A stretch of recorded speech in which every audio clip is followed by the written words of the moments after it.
For farmers, rain is always a blessing, but in the past few weeks, it also brought misery for some in the farming community. Persistent rains has got crop farmers on their knees. Some of the plants washed away while some might still be saved.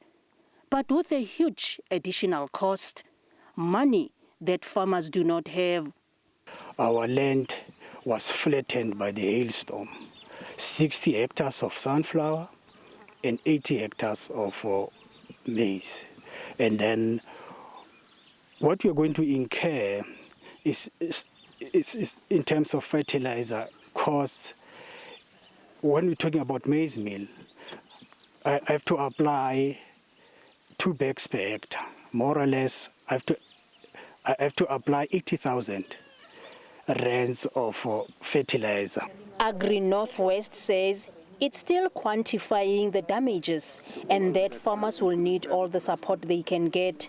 The damage to crops is something that has to be taken into consideration.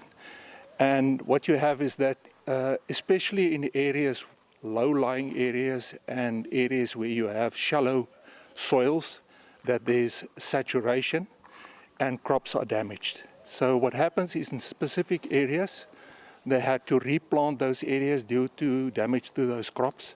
Maize and wheat farmers in the Northern Cape were also not spared.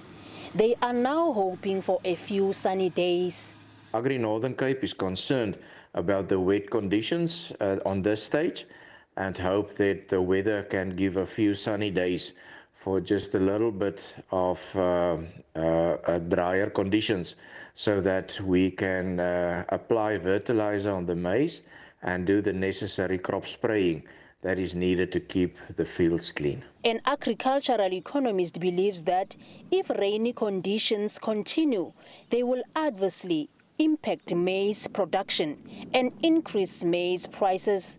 This can make maize meal extremely expensive, and with consumers that is already under severe pressure, can result in the access to food or the affordability of food to be negatively affected, and of course that can increase poverty, increase food insecurity in South Africa. The South African Weather Services predicts that heavy rains will continue until March. Mpho Lipedi, SABC News, Delareyville.